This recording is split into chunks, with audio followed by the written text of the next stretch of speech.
Thank you, everybody, for that welcome. What a pleasure it is to be here this evening with so many like-minded patriots in northwest Essex on the 5th anniversary of Brexit. I can assure you my recent contributions in Westminster have been in front of far less welcoming crowds. I hope to finally finish a speech without being warned over my tone by a belly-aching socialist.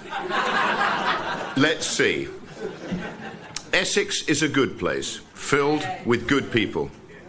The Essex man. A fine blend of Roman settlers and the Catavalorni. A personification of common sense and British logic. He believes in strong borders, low tax and rewarding hard work. He's passionate about his country. He intensely dislikes wokery and all the associated tripe.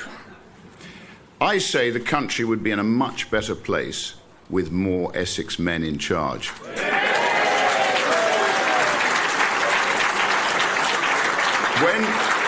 When canvassing in Great Yarmouth, if I see a London Football Club crest in the window, West Ham in particular, I know we're on to a winner. We were dragged over the line in Norfolk by many decent Essex men and women who've migrated east. If that's the level of support for reform in East Anglia from the good people of this county, I can only imagine what it's like in Essex itself. But friends, be in no doubt that our country is in the most precarious position I can remember. And what is the root cause? Uncontrolled mass immigration. Immigration, immigration, immigration. Legal and illegal. If raising legitimate concerns about thousands and thousands of unchecked foreign males illegally entering our country makes me far right, then so be it.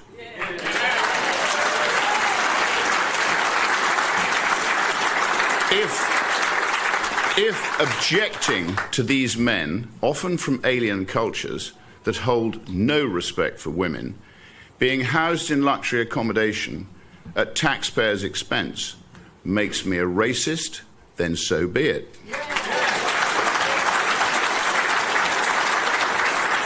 If believing that immigration should be strictly controlled and designed to solely benefit the British people makes me a bigot, then so be it.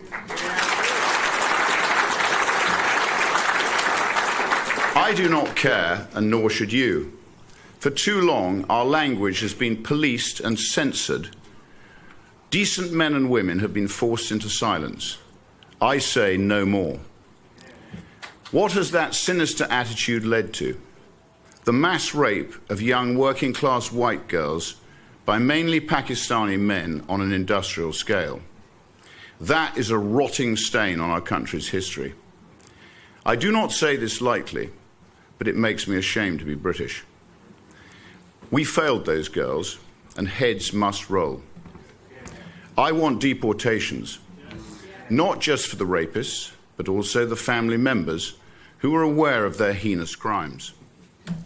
If that results in tens of thousands of deportations, then that is what must happen. I want prosecutions for anyone in any position of authority who knew about these savages and did nothing, or even worse, concealed their crimes. Not just their dismissal, criminal prosecutions must follow.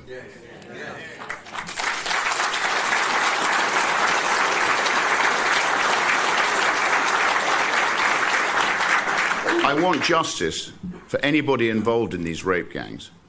Should feel the full force of the law. Race and religion must protect no one. As a country, how did we let this happen to those poor young girls?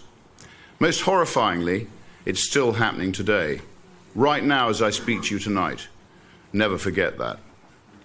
Many of these monsters have even been released back into the same communities where the children they raped reside. Words appropriate on this stage cannot adequately describe what I think of these beasts. I don't want thoughts and prayers from government. I want action.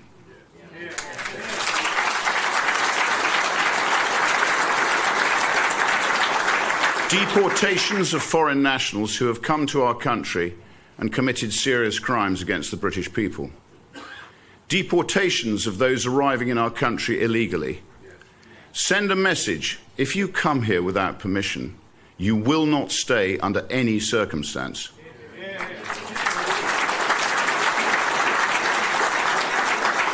Two words: detain, deport. Deportations of those living in our country illegally. Recent estimates stated that up to 1 in 12 individuals living in our capital city are illegal migrants. I pushed the Home Office for a full review into the impact of illegal migrant crime on British women and girls. They refused. Typical. I ask, as I often do, who is this Home Office supposed to be serving? Between the 5th of July last year to the 4th of January this year, there were just 4,390 enforced returns of people with no legal right to remain. It's pathetic.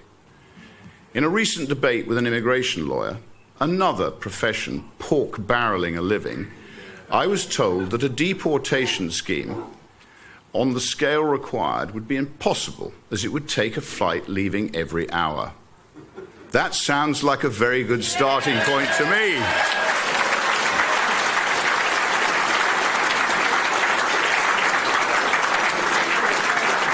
The message has to be clear. If you're in our country illegally, expect deportation. Implement that on the scale required, and the boats will stop overnight. I can promise you that. Just look at what we've done to ourselves. There is only one chance to save this country, and that is by electing a reform government in 2029 or before. We have been shown the way by one Donald John Trump.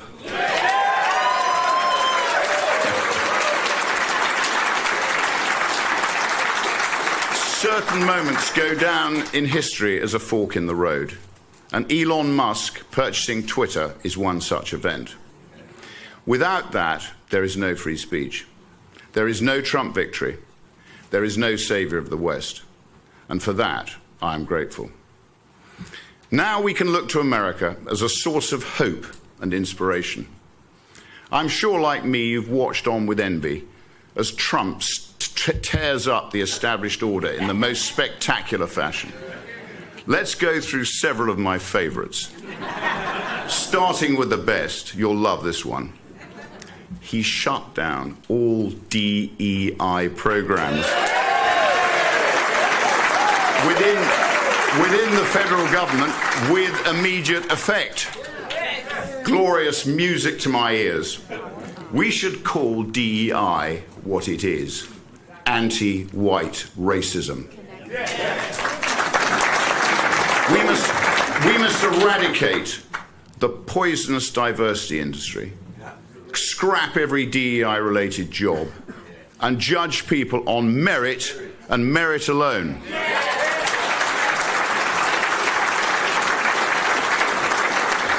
I couldn't care if a workforce is diverse or inclusive.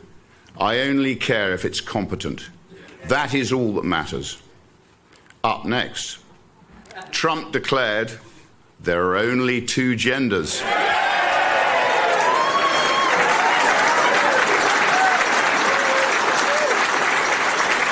Male and female. Cancelling all programs that promote the dangerous gender ideology. We must follow. I say keep that venom out of schools and away from impressionable young children. Leave our children alone.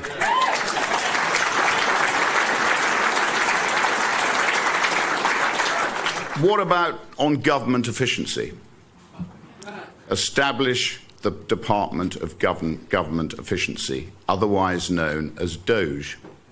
Slashing waste, freezing new hires, banning work from home for public sector employees, and fighting government censorship. Common sense policies that should be replicated in Britain.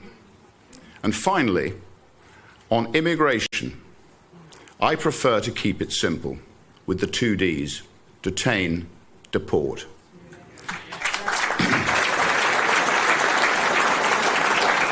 This is how to properly govern.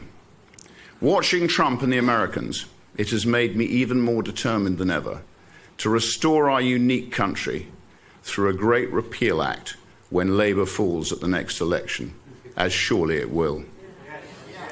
I don't particularly care if we're liked by the rest of the world. I care if we're respected, because right now, Britain is a joke, and it has been for some time. Take this, for example. £10 million was set aside for local inquiries into the rape gangs by the Labour government. Just £10 million. This year alone, we sent £133 million to Pakistan in foreign aid. My view? Scrap every single penny.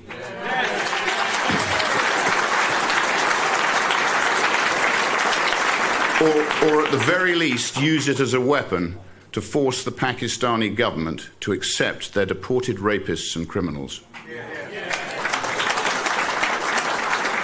I want the British government to put the British people at the top of the agenda. We should make no apologies for that. Learn from Trump. Let's be unapologetically patriotic. Slash tax across the board. Enforce the border. Deport those with no right to be here. Accept biological reality. Fight back against wokery. Bulldoze nonsensical foreign aid. Eradicate DEI. Deliver sensible infrastructure. Carpet bomb public sector waste. Brutally crack down on crime. And plenty more.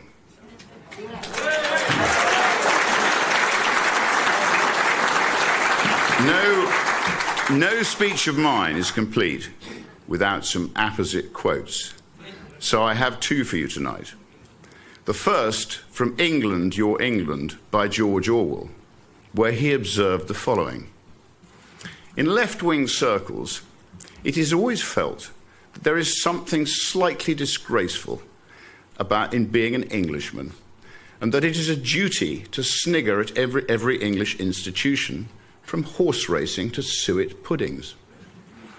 It is a strange fact, but it is unquestionably true, that almost any English intellectual would feel more ashamed of standing to attention during God Save the King than of stealing from a poor box. All through the critical years, many left-wingers were chipping away at English morale, trying to spread an outlook that was sometimes squashily pacifist, sometimes violently pro-Russian, but always anti-British.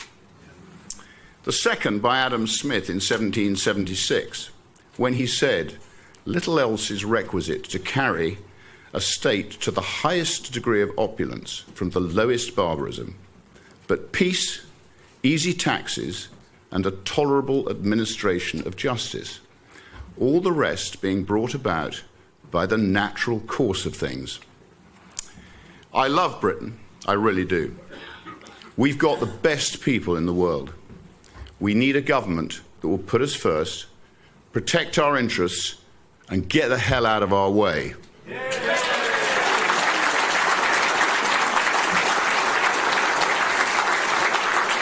We must all work together to ensure that Britain's relentless decline under numerous inept and pathetic governments comes to an end at the next general election. Then the Great Repeal Act can be followed by overdue national restoration. Let's make Great Britain great again. Thank you. Thank you.